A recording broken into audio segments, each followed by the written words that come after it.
अथ सुन्दरकाण्डम्।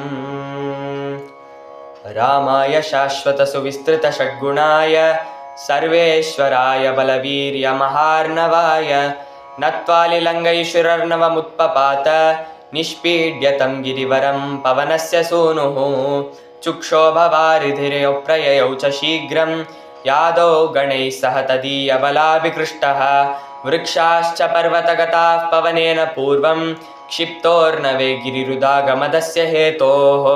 शैलोहरस्य गिरिपक्षविनाशकाले क्षिप्तोर्नवे समरुतोर्वरितात्मपक्षः हैमो गिरिः पवनजस्य तु विक्रमार्थं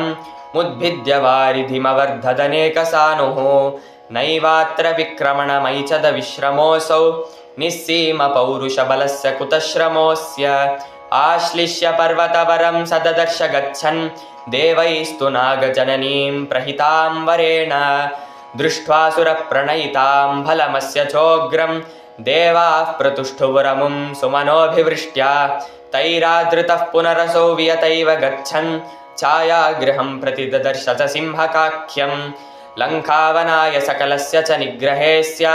सामर्थ्यमप्रतिहतं प्रददौ विधाता छायामवाक्षिपदसौ पवनात्मजस्य सोऽस्याः शरीरमनुविश्य बिभेद चाशुः निस्सीममात्मबलमित्यसुदर्शयानो हत्वैव तामपि विधातृवराभिगुप्तां लम्भे सलम्भशिखरे निपपात लङ्कान् प्राकाररूपगिरिरात च सञ्चुकोचे भूत्वा भिडालसमितो निशितां पुरीं च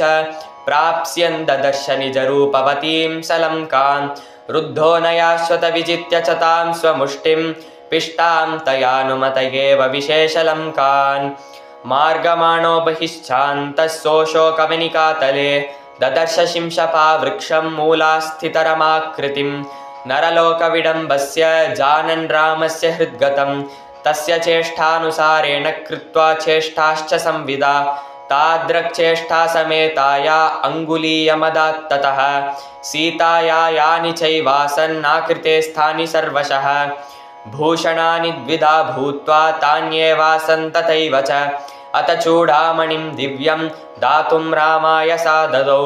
यद्यप्येतन्न पश्यन्ति निशाचरगणास्तु ते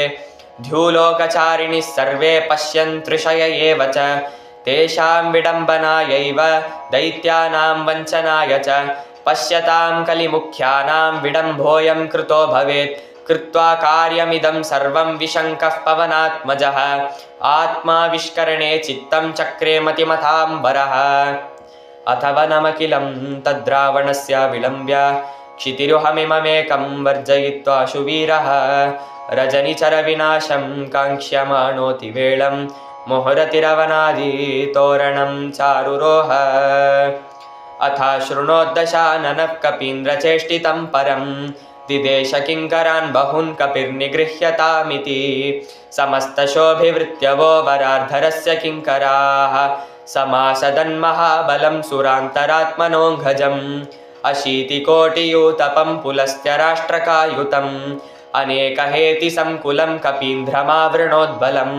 समावृतस्तथायुधैः सताडितश्च तैर्भृशं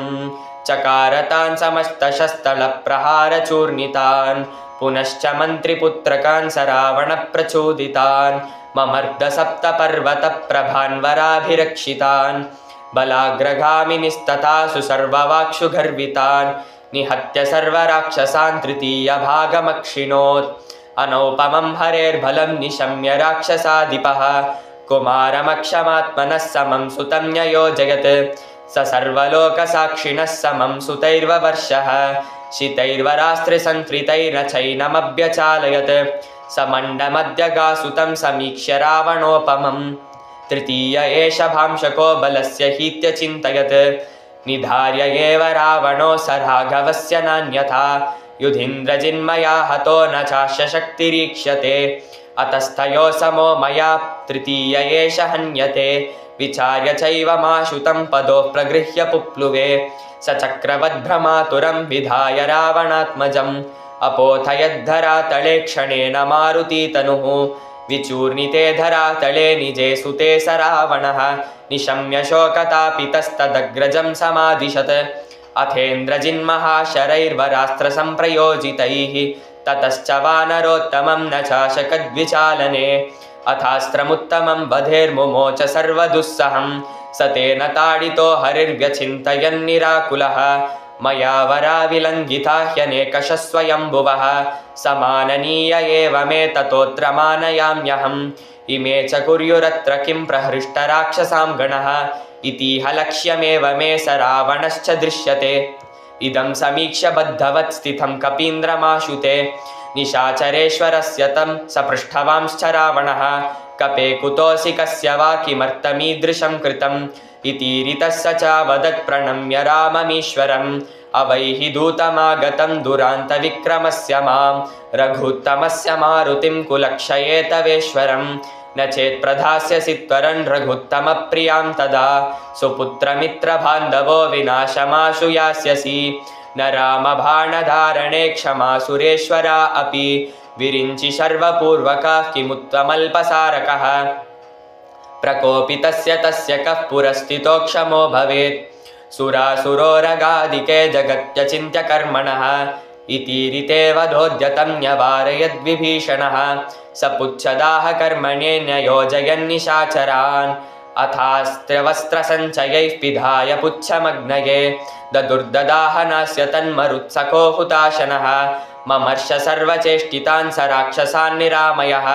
प्रदह्य सर्वशः पुरीं मुधान्वितो जगर्ज वै स रावणं सपुत्रकं तृणोपमं विधाय वै प्रदह्य सर्वशः पुरीं मुदान्वितो जगर्ज वै तयोः प्रपश्यतोः पुरीं विधाय भस्मसाध्ययौ विलङ्घ्य चार्णवं पुनः स्वजातिभिः प्रपूजितः प्रभक्ष्य वानरेषितुर्मधुप्रभुं समेयिवान् रामं सुरेश्वरमगण्य गुणाभिरामं सम्प्राप्य सर्वकपिवीरवरैः समेताः चूडामणिं पवनजः पदयोर्निधाय सर्वाङ्गकैः प्रणतिमस्य चकार भक्त्या रामोऽपि नान्यदनुधातु मनुष्ययोग्यम् अत्यन्तभक्तिभरितस्य विलक्ष्य किञ्चित् स्वात्मप्रधानमधिकं पवनात्मजस्य